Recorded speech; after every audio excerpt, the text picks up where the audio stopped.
रात के 2:30 बजे फोन की घंटी बजी। राजिंदर, आप जानते हैं ना कि इस वक्त कोई अच्छी खबर नहीं आती है, लेकिन जो उस रात हुआ वो किसी भी बुरे सपने से कहीं ज्यादा डरावना था।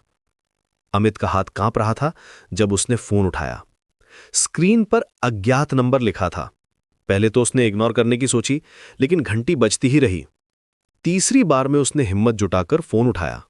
हेलो। उसकी आवाज में झिझक थी। दूसरी तरफ से सिर्फ सांस लेने की आवाज आई, धीमी गहरी सांसें। फिर एक आवाज आई, बिल्कुल उसी की आवाज में, तुम अकेले नहीं हो। अमित का खून सूख गया। ये उसकी ही आवाज थी, लेकिन वो तो कुछ बोला ही नहीं था। फोन कट गया। वो अपने बेड पर बैठा रहा, दिल जोर से धड़क रहा था। शायद कोई प्रैंक कॉल था या फिर कोई वॉइस मिमिकिंग टेक्नोलॉजी।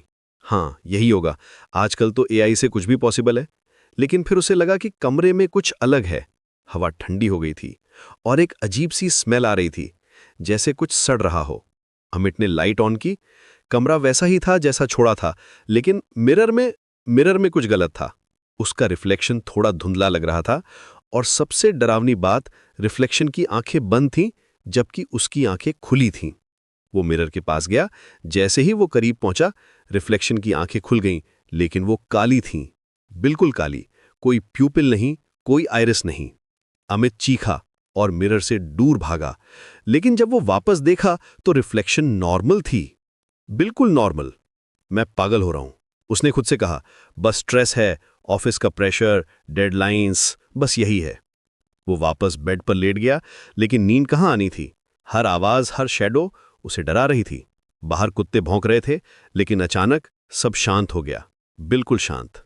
फिर वो आवाज आई, अपने ही कमरे से, अपनी ही आवाज में, मैं यहां हूं। अमित का दिल रुकने लगा। आवाज उसके बेड की नीचे से आ रही थी।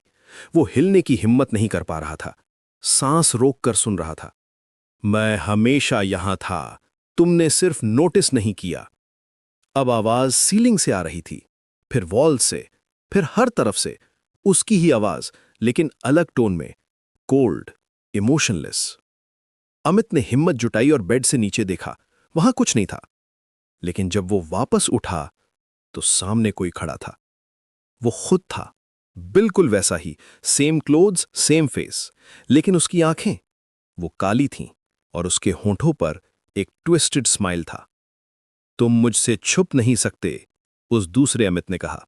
मैं तुम्हारा शैडो हूं, तुम्हारा डार्क साइड, और अब मैं कंट्रोल लेने आया हूं। रियल अमित कुछ बोल नहीं पा रहा था। वो सिर्फ देख रहा था कि वो दूसरा अमित धीरे धीरे उसके करीब आ रहा है। हर इंसान के अंदर डार्कनेस होती है। तुमने मुझे दबाया, इग्नोर किया, लेकिन मैं बढ़ता रहा, हर गुस्से में, हर जेलसी में, हर बुरे थॉट में। अमित ने आंखें बंद की। ये सच नहीं है, ये सिर्फ हेलुसिनेशन है। जब उसने आंखें खोलीं तो वो अकेला था, लेकिन मिरर में अब भी वो दूसरा अमित दिख रहा था, वेविंग कर रहा था। अगली सुबह अमित के नेबर्स को पता चला कि वो मिसिंग है। उसका फ्लैट खुला था, लेकिन वो कहीं नहीं था। पुलिस इन्वेस्टिगेशन में कुछ नहीं मिला, लेकिन अगर आप उस फ्लैट के मिरर में देखें तो आपको दो रिफ्लेक्शंस दिखेंगी, एक नॉर्मल और एक जो हमेशा स्माइल कर रही है, ब्लैक आईज के साथ। और कभी कभी रात के 2:30 बजे उस फ्लैट से फोन कॉल्स आती हैं, रैंडम नंबर्स पर। जब आप उठाते हैं तो दूसरी तरफ से आप ही की आवाज आती है, तुम अकेले नहीं हो, क्योंकि हम सबके अंदर एक शैडो है, एक डार्क साइड, और कभी कभी वो बाहर आना चाहता है। तो अगली बार जब आपका फोन बजे अजीब टाइम पर और कॉलर आईडी में अज्ञात नंबर दिखे, तो सोचिएगा, क्या आप वाकई अकेले हैं